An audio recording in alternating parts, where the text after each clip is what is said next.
Hey everybody, Pete, Craig, and Mom out here outside the Grand Floridian. We're actually doing a resort review, but we thought we'd do something fun for the dining show. Yeah. And we'll do a progressive quick service lunch around the monorail loop. So we're going to start here at Gasparilla Island, the quick service location at Grand Floridian, and then we'll go around from there. So let's go check it out. Excited.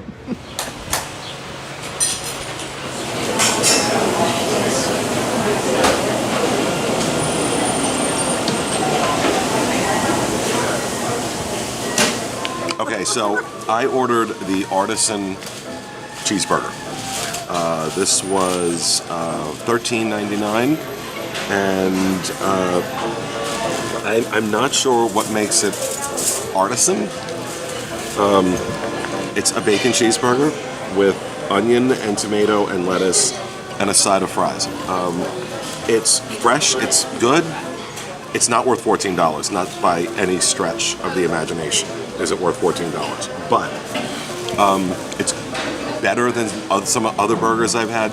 But to call it an artisan burger, no, not even close. So let's talk to Mom. Mom, she got a mouthful.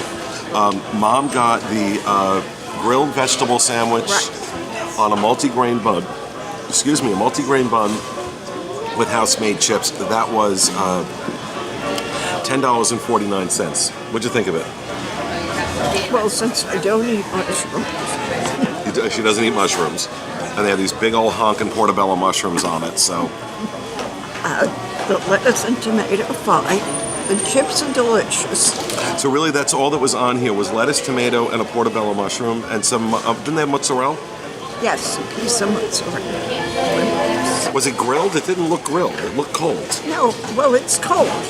It is. But they grilled it, then they chilled it. Right. So is that worth $10.49? No.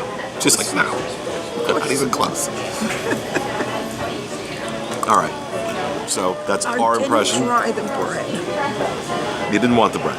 Well, I didn't do the bun on mine either because I'm trying to be good. And although it looks good. So. Nice multi-grain bun. But you like those chips. Yeah, she'll eat those all day. I did the create your own salad for $11.99, and you have the option of doing it on a bed of romaine or mixed greens. Then you have a choice of chicken or steak.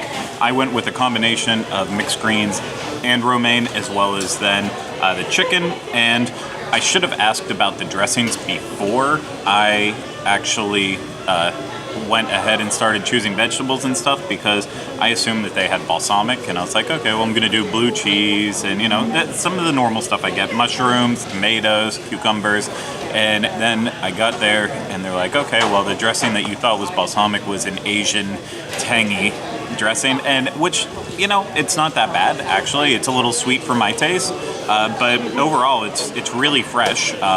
It's not a pretty process. They throw it all in a bowl, and instead of like using scoops or anything, she used her gloved hand to just kind of scrape it around in there. And but you know what? I watched her change her gloves and stuff, so I knew it was clean.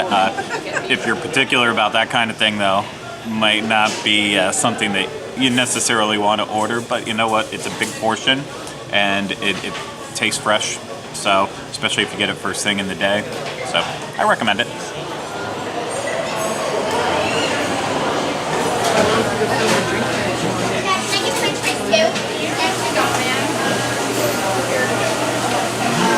Okay, so we are here at Captain Cook's over in the Polynesian, and there was only one thing I was going to get here: the coconut, the Thai coconut meatballs.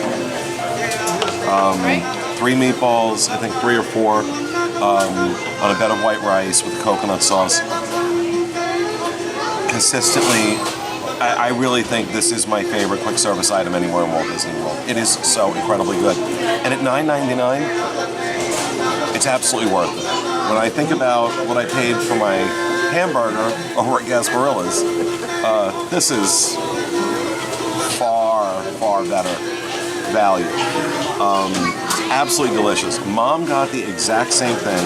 So I'll ask you, Mom, what did you think of it? It's very good. good. Not too spicy, because I don't like spicy stuff. It was very good. I enjoyed it. Yeah, Mom's not going to eat all of it though, because little woman, right? Little woman. And I'm looking at those 2 meatballs sitting there going, I just may have to dig in. Maybe we'll get Craig to eat one. Typically, when I eat at Captain Cook's, I also get the Thai coconut meatballs, but, I figured why not try something different for once? And so I went with the pork fried rice, which I don't believe I've ever had here before. And this was, I think, $8.99, so even cheaper than the Thai coconut meatballs. And I'm actually pretty impressed with it. So I'm not a huge fan of the fried rice itself. That's a little bit on the bland side, but it's topped with slow roasted pulled pork, and that is excellent. It has a little bit of a sweet flavor, and it's well-made pork. It's the same kind they have on the pork sandwiches here. So if you've had those before, you know how good they are. You know what to expect. Only thing I wish they would have had is like a little sriracha or something to spice it up, especially with these types of, Polynesian flavors. But ultimately, it's good. It's something that I would get again, especially the portion for the price.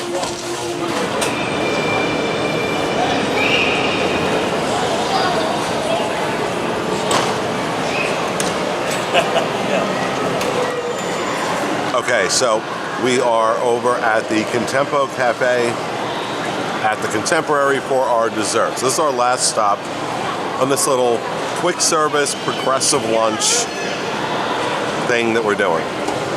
And I gotta say, I was staying here week before last, and I had lunch here at the Contempo. Was not impressed. So I wasn't sure what to expect for a dessert. And I just took little bites of everything. But we ordered the banana caramel cupcake, which was $5.49. The peanut butter pie, which was $4.79. We got a soft serve ice cream, which was $4.99. And chocolate chip cookie sandwich, some kind of cream filling, for $2.59. I will tell you the worst thing on the table is the chocolate chip cookie sandwich. Okay, it was awful, absolutely awful. Cookies, they were soft, but they tasted like, I don't know. I got I know it's not in there, but I got like a fishy aftertaste from it. And I just never thought I would say that a chocolate chip cookie gave a fishy aftertaste, but I would say the best thing on the table, it's a toss-up between the banana caramel cupcake and the peanut butter pie. Both were really, really, really, really good. I think I'm going to give it to the banana caramel cupcake. It wasn't as offensively sweet as the peanut butter pie was, but it was very good. The soft serve ice cream, meh. Soft serve ice cream, there was nothing special about it. Not the worst thing on the table, not close to being the best, but I think this was actually a good stop for desserts. Same thing. The cookie was terrible. Ice cream I had better. But the banana caramel cupcake? Yes, very, very, very good. And the other one, the peanut butter pie. Yes, that was good, but the banana one was the best. All right, so that's 2 votes for the banana cupcake, the banana caramel cupcake. It's 2 votes. We got to see what Craig thinks. I think everyone knows how much I hate Disney cupcakes. And not that they're bad. I hate them because it seems like that's the only desserts they make. It's just cupcakes. However, this is one that actually speaks to me. I love caramel and I love bananas, and this is basically caramel cake with banana pudding all throughout it, in beautiful presentation. It tastes amazing. It was by far my favorite thing. The peanut butter pie actually is really good, but it is very dense and sweet. So it's a perfect sharing dessert. It's not something you're gonna want to tackle on your own unless you have like a entire gallon of milk or something. I don't know. Yeah, the cookie pie. Gallon of insulin. the cookie pie thing was just, I couldn't really taste it after eating the the cupcake and the peanut butter pie, it was just non-existent. So, maybe for kids, but yeah, 2 desserts that were standout. Like, I understand why people love the cupcakes now. I'm getting it.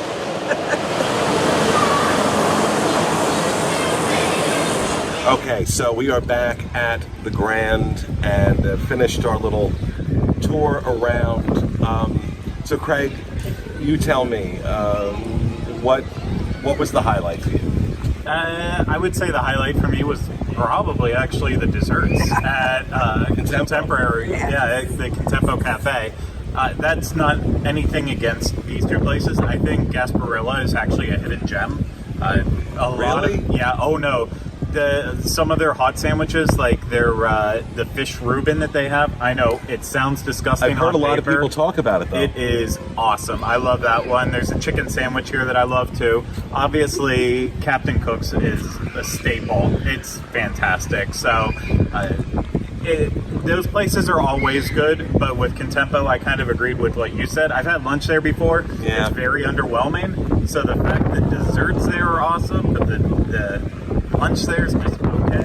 So it's like if you have an afternoon, you want to do something different, right? You know, you grab a little something here, you get on the monorail, you grab a little something at, we did it backwards, kind of. Yeah. But grab something here, go over to the Contemporary, grab something there, go over to Captain Cook's. What was the highlight for you, Mom? The steak is great. The desserts.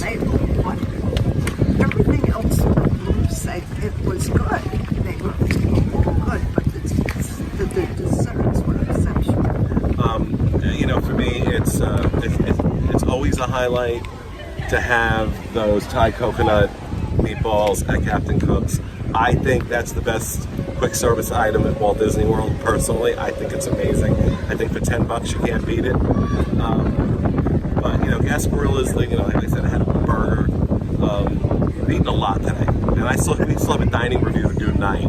So, but the burger wasn't anything to write home about. So, all right, well there you have it. That's our thoughts on doing the progressive lunch around the Monorail resorts at the Grand Floridian, the Contemporary, the Polynesian, and that's going to do it for this episode of the Disney Dining Show. We hope you enjoyed it. We'll see you again next week. Bye.